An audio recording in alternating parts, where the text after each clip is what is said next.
What's up, y'all? It's your girl Stacy the Intuitive. Welcome back to my channel. Today I'm going to be going ahead and doing a little message specifically for people who are feeling a little bit depressed or sad right now. It doesn't matter when you find this. If it's for you, then it's going to be for you. I trust that. Take what resonates and leave the rest. So this message is genuinely for anyone who's been feeling a little bit down, maybe a little bit defeated, a little bit hopeless. Sometimes we just need to hear whatever we need to hear. So I'm hoping that I can offer that to you guys today. I'm going to be using the Gaia Oracle, and we're going to be going ahead and just getting some messages for your highest and greatest good. I trust that I will be able to pick up on whatever you need to hear.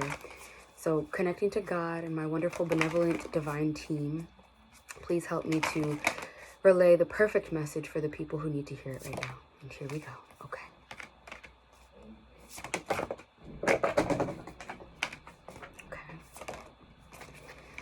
So we got the message. My water bottle's rolling. Ignore her. We have the message, positive news, positive outcome. So this tells me that there are positive things that are wanting to come through for you guys. There are good things that are wanting to come through for you guys. And I know that it can be so hard, so hard to find that good. And it can actually be really annoying when someone tries to tell you, like, there's good, you have to look for it. It's like, okay, but I'm feeling so depressed. Like, forget the good right now. It's not about the good right now. I think that the point of this card here is just trying to tell you guys, like, there are good things that want to be heard. And because then we have the Ocean of Eternal Love card, which to me, it says healing, creativity, and fertility. But to me, that speaks of unconditional love and the wellspring of love and care that is available to you, that is, you know, always going to exist in this world, whether it be just via the sake of humanity, whether it be God's love for us, whatever have you, just as deep and empty as you can feel. If polarity is real, if opposites are real, then that means that there is also an end where you can feel so much love, so fulfilled, so full and whole and complete. And so with that, I feel like that energy is kind of trying to get you to kind of redefine that emptiness that you feel, kind of sink into it if you need, right? Sink into that feeling of emptiness and know that with this ocean of eternal love, even at the emptiest and the deepest and, you know, what feels like the darkest of depths, there is love there. There is, you know, beauty there that exists in those dark places. If we think of an ocean, if we try to personify this in a way, or, you know, kind of make this more literal, where we think about an ocean, it gets so deep and dark at the end. If we're thinking about the wellspring of love that exists in this world, right, at this moment, that, you know, the love that allows the possibility for a better future to emerge, right? For a better day to come about.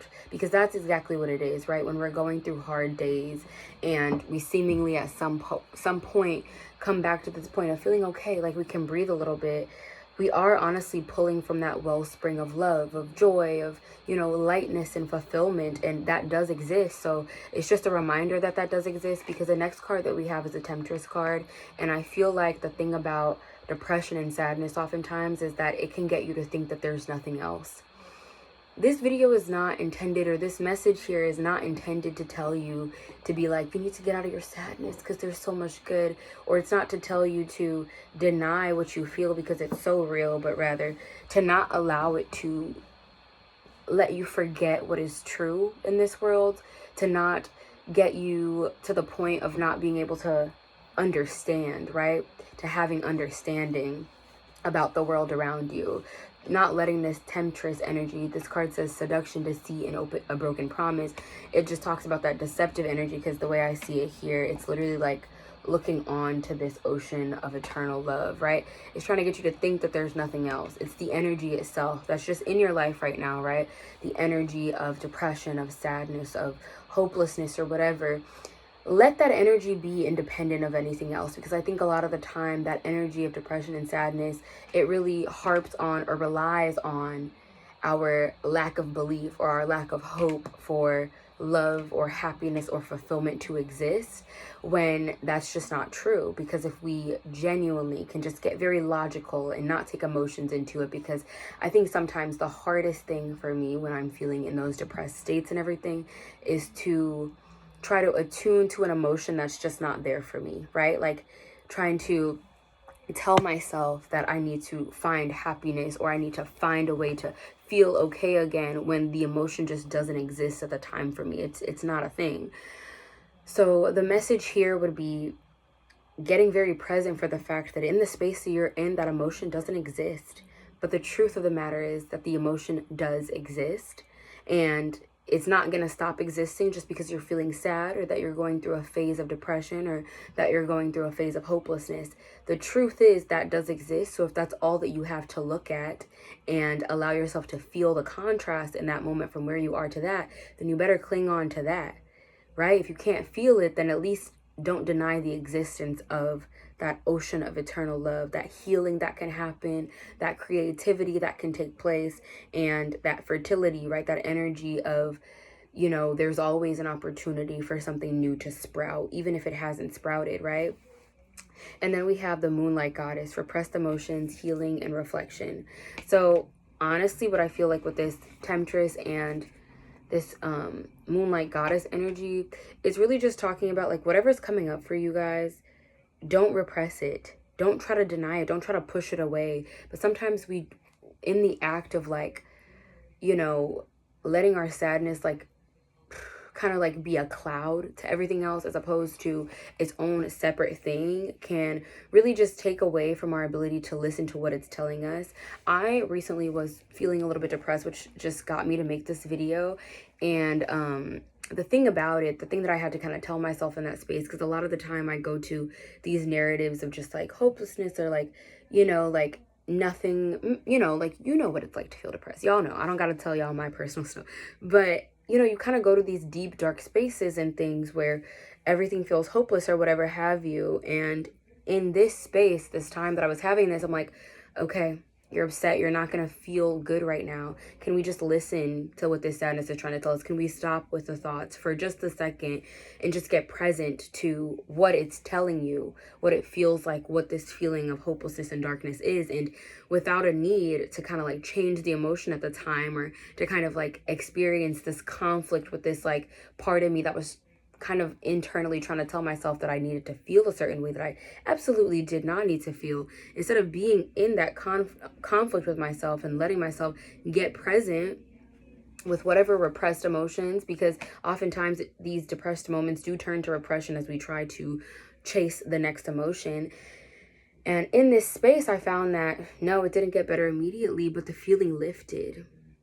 The feeling lifted because it wasn't something that I was pushing away, but instead that I was actually giving my attention to.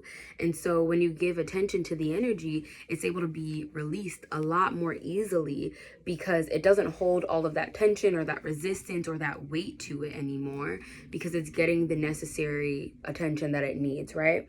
So that is the message there. Let's just see if any final closing messages want to come out as it relates to what the collective is going through right now in this stage, as it relates to this spread. Okay, several cards. We have the Remembrance card. Okay, this is just going to be like a quick little closing, because this is a lot of cards. So we got Remembrance, resurfacing of past feelings and emotions, the search, feeling lost, confused, lonely. Those cards to me talk about times that you might have felt these emotions before. Right? This is well, usually people when they feel depressed, and maybe this is not for everyone here, right? Like this what I'm about to say, but a lot of the time we've been there before, right? We've been at that state before, and coming back to it always brings forth this feeling of feeling lost, confused, and lonely. But with this Hidden Path card, the Marriage of Spirit and Matter card, it really does talk about the fact that our darkness, our sadness is a part of our human existence. It's a part of us. We know what our deepest depth feels like because it's actually a part of our life map. If we think about a whole like canvas of land that we have went through in our lifetime, even if that's just emotionally, that deep dark place, that's a part of yours, right? That's a part of your path, and it's yours. And so this energy of the hidden path really just talks about this space within you, this deep dark void, whatever. It does lead you somewhere, and you need to get beyond the veil of illusion. This is the perception card, right, where you see it for what it is. You see it for the state of being that it is, and what it is trying to evoke within you, and the fact that it does have value, and that it evolves over time, because we have the evolution card, earth changes, climate change, transformation. And what I'm really getting with this just last part of the spread is it's just telling me that this part of you, it's an integral part of you. Don't push it away. I think that the way that we handle depression oftentimes is in a toxic way. We try to like get rid of it, or we try to cure it, but rather, you know, the deep dark part of the deepest darkest parts of you that come up, if by way of nature, whatever have you, whatever triggers it, it comes up by way of nature. It's yours. It just emerges, you know. It's a part of you, and I think that it deserves a good hard looking at. And it's not something that's like this like terrible and just like awful, you know, kind of like, what do I want to call it, like some oppositional force coming at you, but rather a state of being that is meant to be transformed and better understood. And it has valuable insights, and it talks about the nature of life. Even so, you know how we talk about light is light and dark is dark. And I think it's time to get a little bit comfortable with those spaces and allow those spaces to pass instead of trying to push them away. So I just encourage you to get really quiet right now. A lot of the time we feel lost, confused, and we feel afraid in the dark because we feel lost with this search card. It's a search. But the beauty is that when you're deep down there, the path is hidden. Unfortunately, honey, it's hidden. But it is a hidden path. You're not meant to know how to, you know, see in the dark. It's a hidden path. But when you come out of it, when the light comes out, as it always naturally does, because if the dark exists, then the light exists. When you get beyond that veil of illusion, you will have transformed, and your time in the dark will have brought you to a place that you just didn't know that you were meant to go, that you didn't know that you had to go. And so I'm not here to tell you guys with this message that you need to push away your sadness or that it'll get better, because I know that it will. I'm not telling you just because it's some message. I'm telling you just because of the nature of the world. What is light? What is dark? They are polarizing opposites, and they exist because of each other. They exist in tandem with each other. They do not exist one without the other. And so start understanding the functioning of those energies together so that you can better be well equipped when this energy comes through. You don't have to push it away. You just have to listen to it and understand that maybe you're navigating in the dark, but the veil will be pulled up, and you will come beyond the illusion that you are darkness, or that darkness is all there is, okay? The energy will lift, the smoke will clear. I hope this message was able to help someone genuinely. I know what it can feel like in these spaces, and I hope that this innovative approach just helps you a little bit on your path. This, you know, different way of thinking about it. Be sure to check out my other platforms, same username, and I will see you guys next time. Go ahead and give a follow if you liked this so that we can continue sharing our messages of resonance together. And again, like I said, let me know your thoughts. I'll see you. Bye, guys.